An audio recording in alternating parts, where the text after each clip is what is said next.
Bonjour à tous, j'espère que vous allez bien. Ce matin, on va avoir un culte particulier. On a la joie d'avoir comme prédicateur le pasteur René Delattre, président de l'Union nationale des Assemblées de Dieu. Et au niveau de la louange, eh bien, ça va être un mix. Les chantes, les musiciens des différentes églises vont pouvoir intervenir à tour de rôle. Alors ça va être bien sympathique, bien vivant. On va avoir un bon moment dans la présence de Dieu. Je vous souhaite un bon culte et on se dit à très bientôt.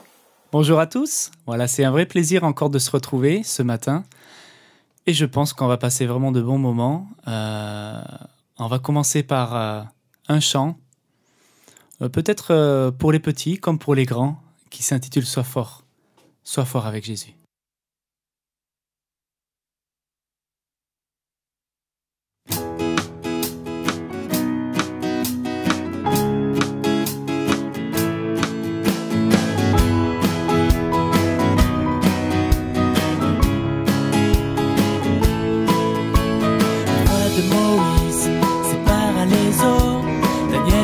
Devant les lions, Noé occupé à construire une arche, il s'appuyait sur Dieu.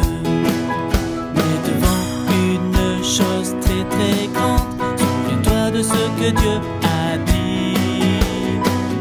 Sois fort, sois fort, sois fort et sois très courageux. Sois fort, sois fort, car je suis toujours avec toi.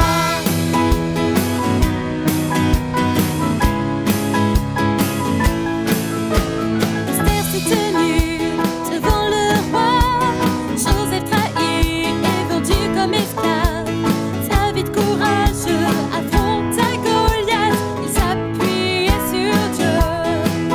Et devant une chose très très grande, souviens-toi de ce que Dieu a dit. Sois fort, sois fort, sois fort et sois très courageux.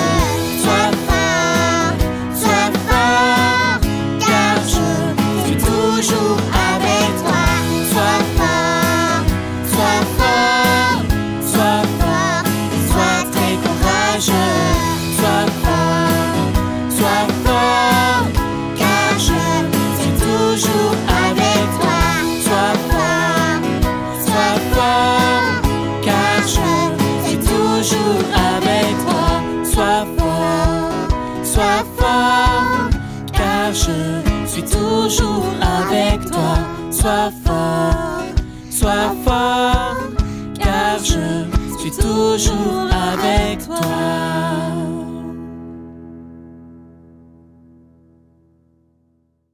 Gloire à Dieu, on est heureux ce matin d'être avec vous et on va vous chanter ce chant qui dit « C'est si bon de louer son nom, de louer celui qui nous a sauvés, celui qui est venu nous chercher. » Amen.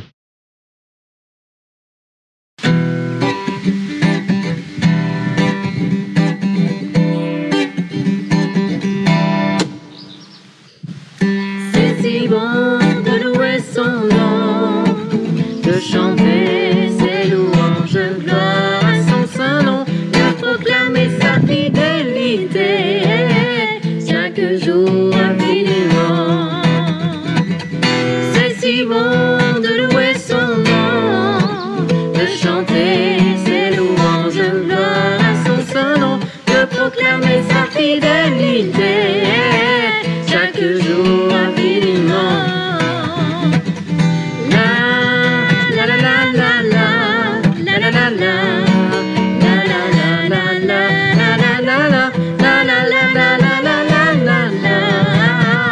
la la la la la la. C'est si bon, c'est si bon. C'est si bon, c'est si bon. C'est si bon, c'est si bon. C'est si bon, c'est si bon de louer son nom, de chanter ses louanges, gloire à son saint nom, de proclamer sa fidélité chaque jour infiniment. C'est si bon de louer son nom, de chanter ses louanges, gloire à son saint nom,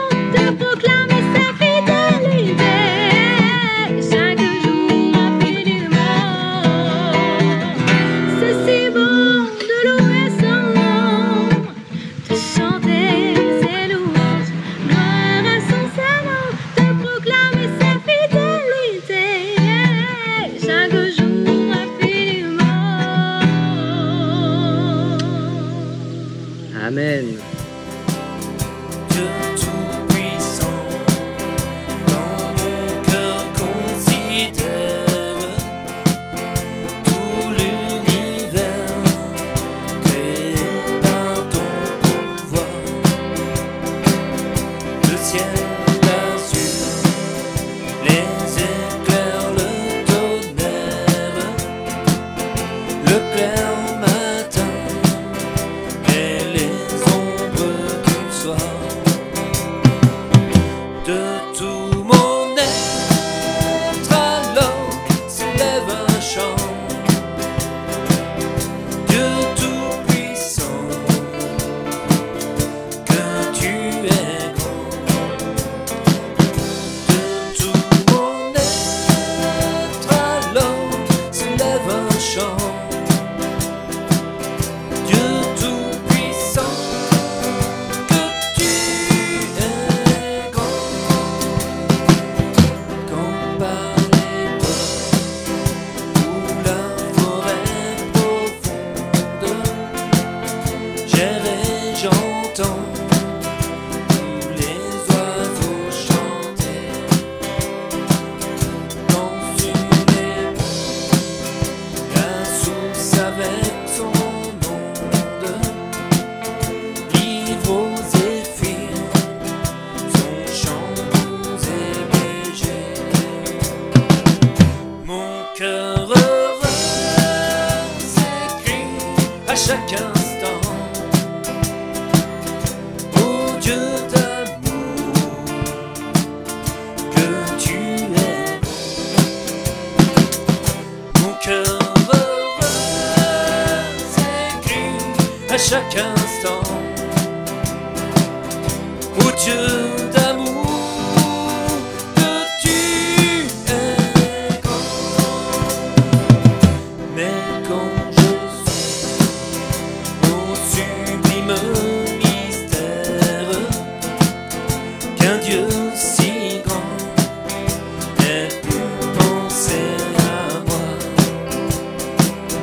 que son cher fils est devenu mon frère, et que je suis l'héritier du grand roi. Alors mon cœur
désire entendre ta voix.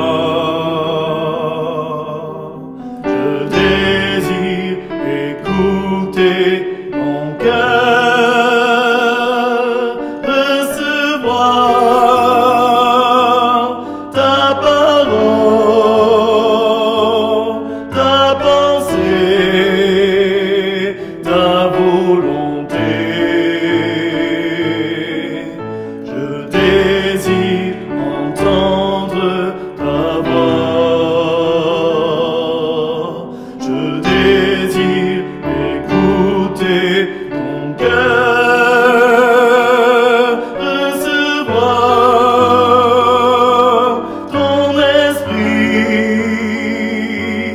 Tout est bon et ton amour.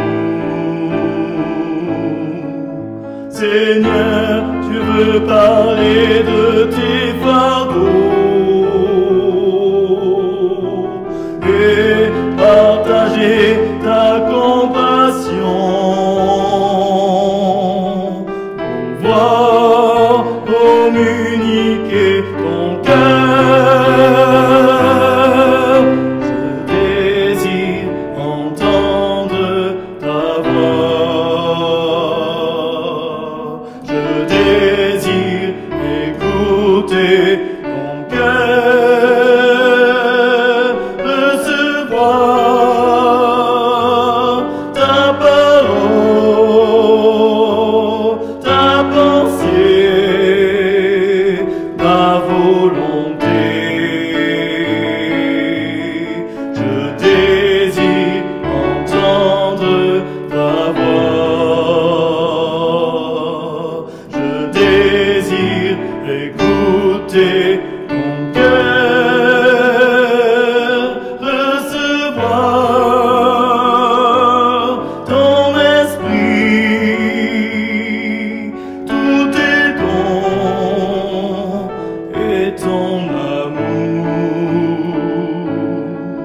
Seigneur, tu as les paroles de la vie. Toi seul connais tous les secrets.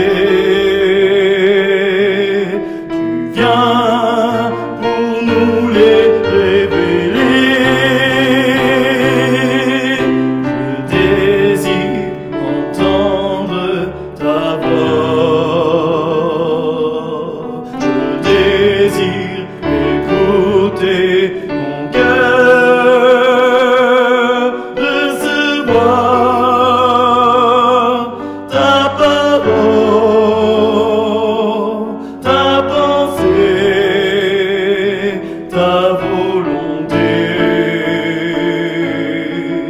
Je désire entendre ta voix.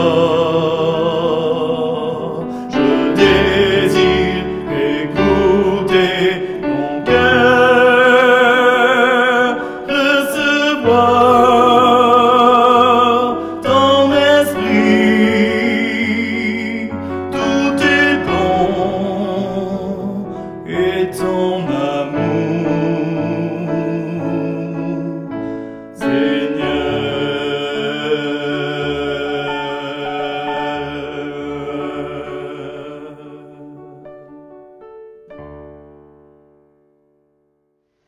Bonjour, je m'appelle René Delattre, je suis pasteur dans le sud de la France, j'habite à Narbonne et je suis marié à Catherine et ensemble nous avons eu 4 beaux enfants et 9 petits-enfants.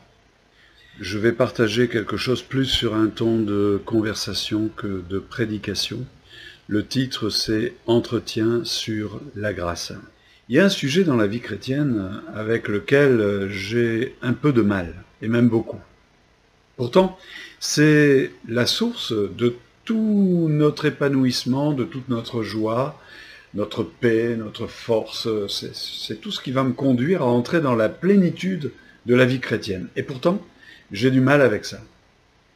Ce sujet, c'est la grâce.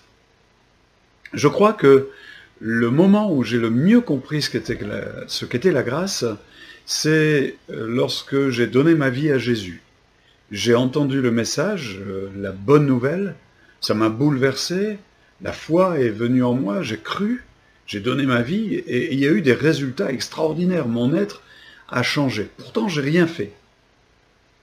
Et puis, les années ont passé, et je m'aperçois que, au fond de moi, il y a toujours quelque chose qui chercherait à ce que je mérite, à ce que j'obtienne, à ce que j'essaie de me transformer, de m'améliorer par moi-même. Franchement, on a du mal avec la grâce. Je ne sais pas, vous, ce que vous en pensez. En ce qui me concerne, moi, j'aime pas du tout la religion dans son sens le moins noble du terme. Je trouve qu'elle engendre beaucoup d'hypocrisie, de méchanceté, de jugement. Elle provoque des guerres. Et pourtant, je sens qu'il y a au fond de moi un animal religieux qui essaye toujours de revenir à la surface. J'ai l'impression que notre tendance, c'est de mettre un point quand Dieu met une virgule, et de mettre une virgule quand Dieu veut mettre un point. Regardez l'histoire du fils prodigue, et vous allez comprendre cela. Il y a un personnage dans la Bible qui parle bien de la grâce. Personnellement, il fait partie de mon top 10. Je ne sais pas si vous avez des préférés parmi les personnages de la Bible, mais moi j'en ai. Ce personnage, c'est Méphibosheth. Méphibosheth, nous lisons son histoire dans le second livre de Samuel, au chapitre 9. Vous pourrez le lire. David dit, reste-t-il encore quelqu'un de la maison de Saül pour que je lui fasse du bien à cause de Jonathan. Quand David a trouvé Méphibosheth, il lui a dit « Méphibosheth » et Méphibosheth a répondu « Voici ton serviteur ». David lui dit « Ne crains pas, car je veux te faire du bien à cause de Jonathan, ton père. Je te rendrai toutes les terres de Saül, ton père, c'était son grand-père, et tu mangeras toujours à ma table. » Il se prosterna et lui répondit « Qu'est-ce que ton serviteur pour que tu regardes un chien mort tel que moi ?» Et puis à la fin, eh bien, il est écrit « Méphibosheth mangea à la table de David comme l'un des fils du roi. » C'est une belle histoire, une histoire qui a très mal commencé. Méphibosheth appartenait à la maison royale de Saül, et Saül est mort, et David l'a remplacé. Et quand il y a un nouveau roi, la coutume terrible, c'est que ce roi massacre tous ceux de la maison royale précédente. Alors la nourrice de Méphibosheth a compris ça, et elle a voulu s'enfuir. Et Méphibosheth avait seulement 5 ans. Et en s'enfuyant, elle a fait une chute, et certainement que sa chute a été très grave, puisque jamais Méphibosheth ne s'en relèvera. Il est boiteux des 2 pieds, nous dit la parole de Dieu. Alors on le retrouve là, dans ce village, ou cette ville à Lo-Debar. Il est boiteux, tous les jours il se souvient de ce qui s'est passé. Il sait que la famille royale le cherche, et il pense que c'est pour le tuer, puisque c'est un des derniers survivants. On voit aussi qu'il a de sa personne une très mauvaise opinion. Il se regarde comme un chien mort. À l'époque, les chiens n'étaient pas comme les gentils toutous que nous avons aujourd'hui. Et puis, on ne touchait pas ceux qui étaient morts. C'était vraiment impur. Alors lui, non seulement il se regarde comme un chien, mais comme un chien qui est mort, qui plus est. On se retrouve dans cette histoire. On a longtemps pensé que Dieu nous cherchait pour régler ses comptes avec nous, qu'il est toujours là pour nous présenter la facture. Et ce que ne savait pas Méphibosheth, c'est que David le cherchait justement pour lui apporter plein de bonnes choses qui allaient transformer sa vie. Et c'est exactement ce que Dieu fait avec nous. Alors, ce que je voudrais qu'on retienne en premier lieu, c'est qu'un jour on a découvert ça. Et ce jour-là, nous avons donné notre vie à Jésus-Christ, et c'est ce que nous appelons le jour de notre conversion. Mais savez-vous qu'aujourd'hui encore, si Dieu nous cherche, s'il cherche le contact avec nous, c'est toujours pour manifester son amour et pour nous bénir. Plusieurs choses vont changer dans la vie de Méphibosheth, 3 exactement. La première chose, c'est qu'il va devenir un propriétaire terrien. Il a de grandes terres, et c'est certainement pas quelques mètres carrés, ça doit être des hectares et des hectares. Il va donc devoir apprendre à découvrir les limites de sa propriété. Eh bien, la grâce, c'est ça aussi. C'est connaître les limites de ce qui nous appartient. La Bible dit que nous avons tout pleinement en Christ, que nous sommes co-héritiers. Tout ce que Christ a obtenu en mourant sur la croix, c'est à nous. Alors comment on peut savoir ce qui nous appartient? Eh bien, nous avons un acte de propriété, un titre de propriété, c'est la Bible. Et la grâce, ce n'est pas de lire la Bible comme une série de commandements, comme si en les appliquant, la bénédiction allait venir sur nous. La bénédiction, elle est déjà sur nous. Mais la grâce, c'est de découvrir toute l'étendue de notre propriété, et en le découvrant, eh bien, on se l'approprie, c'est-à-dire on le prend en compte pour notre vie quotidienne, familiale, professionnelle, chrétienne, spirituelle, intérieure, extérieure, nos relations. On prend en compte toutes ces choses comme étant des choses que nous possédons, et c'est parce qu'on les fait rentrer dans notre vie par la foi que les choses vont changer. Nous, souvent, on fait le contraire. On se dit, tiens, ça j'aimerais, mais pour l'avoir, il faut que je fasse comme ci, il faut que je fasse comme ça. Non, non, ça nous a été acquis, nous sommes co-héritiers. Ne faisons pas comme ce jeune homme riche qui disait, qu'est-ce que je dois faire pour hériter? Nous avons hérité et on n'a jamais vu quelqu'un faire quelque chose pour pouvoir hériter. La deuxième chose, c'est qu'il a des serviteurs. C'est nouveau pour lui, ça. Si on compte Siba, ses fils et ses serviteurs, ça fait 36 personnes. Il a des serviteurs. C'est son identité qui change. Il n'est plus l'esclave, il n'est plus le serviteur, mais il est le maître. Il a donc une autorité également. Il a une identité et il a une autorité. Nous devons savoir qui nous sommes et ce que nous sommes. Vous connaissez l'histoire de ce soldat napoléonien, alors que l'empereur faisait la revue de ses troupes, son cheval s'est emballé. Et ce simple soldat est sorti des rangs. Il a désobéi, hein. Il est sorti des rangs, il a couru, s'est jeté sur le cheval pour l'arrêter dans son emballement. L'empereur le regarde et lui dit « Merci, capitaine ». L'empereur savait lire un uniforme, il savait très bien que c'était un simple soldat. Et qu'est-ce qu'a fait ce soldat après? Eh bien, au moment du repas, il est allé aux messes des officiers. Il est entré dans la grande salle où les gradés mangeaient, et on l'a accueilli en lui disant « Mais qu'est-ce que tu fais ici? T'as rien à faire ici, toi ?» Et il a répondu « Je suis capitaine. » « Mais qui t'a dit ça ?» Et il avait repéré où était l'empereur, il le montre et il dit « C'est lui là-bas qui m'a dit ça. » Vous voyez, c'est ça notre autorité, notre identité. C'est de vivre selon ce que la Bible affirme. Regardez, Jean, il dit tout le temps « vous êtes, vous êtes, vous êtes ». Eh bien, on n'a rien à faire pour le devenir, nous le sommes. Et c'est la foi qui va faire que ce que nous sommes deviendra une réalité dans notre vie. Troisième chose, c'est que Méphibosheth mangeait tous les jours à la table du roi David. Il devait y avoir des bonnes choses à manger, hein, de la bonne cuisine et pas préparée n'importe comment. Le premier jour, il devait se sentir très maladroit. Il était peut-être mal habillé, il avait des mauvaises manières.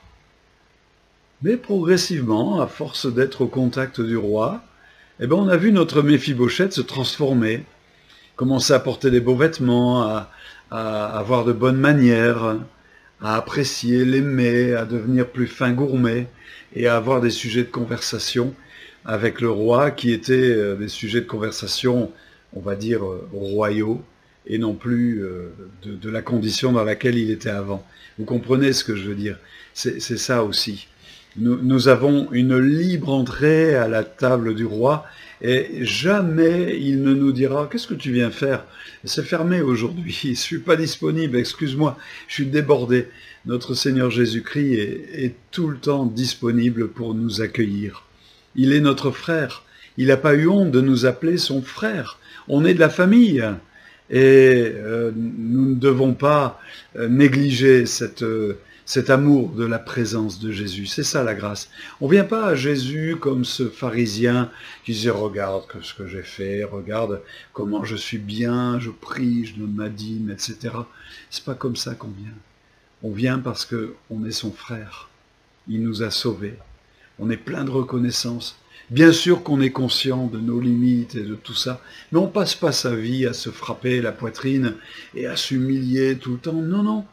Mais on sait qu'auprès de lui, on va grandir. Auprès de lui, on va faire des progrès. Alors on aime se tenir dans sa présence. On lui parle, on l'écoute, on est tranquille, on est bien, on apprécie, on le loue, on l'adore. On lui raconte ce qu'il est pour nous, ce qu'on a appris dans la Bible, qu'il nous a montré, que la Bible nous a montré de son œuvre envers nous, on lui raconte, on le remercie pour ça. C'est ça la grâce. Alors je ne sais pas comment vous vivez votre vie chrétienne. Ne mettez pas de critères. Je n'aime pas l'expression un bon chrétien. C'est quoi un bon chrétien? On est chrétien, c'est tout. On a plein de défauts, plein de limites, mais on a un Dieu qui nous cherche pour nous aimer tous les jours. Nous sommes des propriétaires, la Bible nous indique ce que nous possédons. Nous avons une identité, nous avons une autorité, exerçons-la. Et puis nous avons un Seigneur, Jésus, qui aime notre présence. Alors, c'est pas à consommer avec modération, ça, surtout pas. Non, non, il faut user et jamais on abusera. Le Seigneur aime vraiment votre présence, ma présence à ses côtés. Alors, utilisons-le. Et si un jour, vous vous sentez vraiment, vraiment pas dans le coup, ben allez-y quand même, il vous accueillera et il vous fera du bien. Soyez bénis. Au revoir.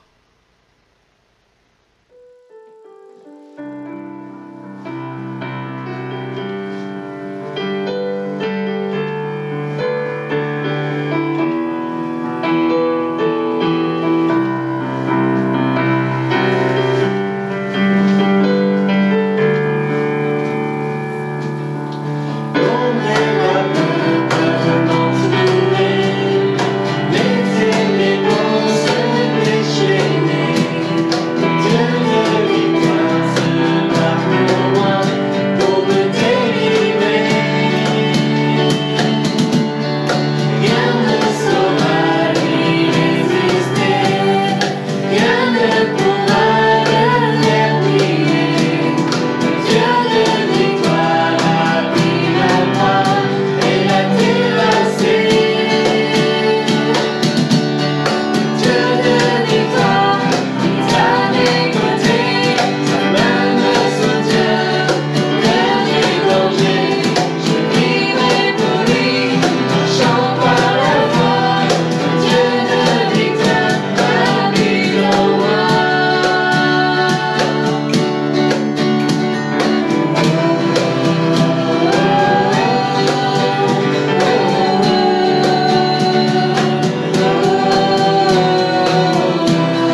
rebâtir ta maison. Appelle-nous à reconstruire nos nations. Faire renaître l'espérance, revivre la compassion et ranimer en nous le feu de ta passion. Viens souffler sur nous, Saint-Esprit, mets en nous ton feu et ta vie. Rassemble ton corps brisé, ton peuple dispersé.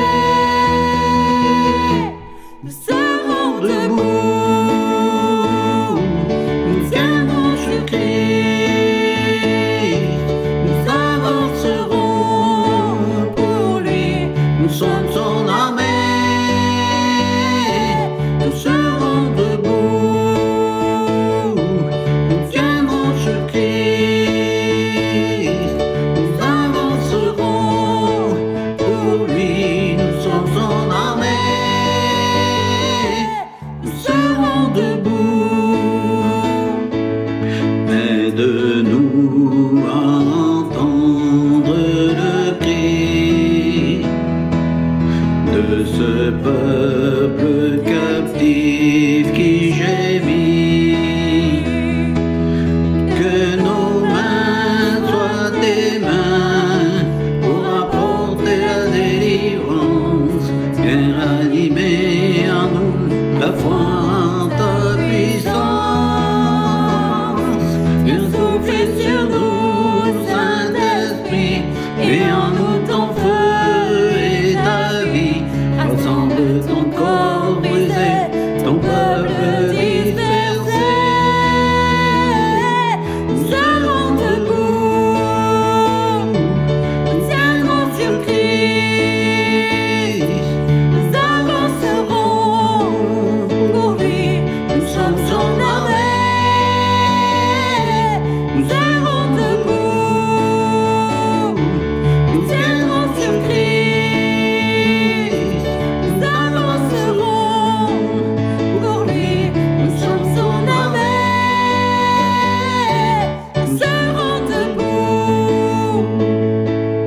Aide-nous à connaître ta voix.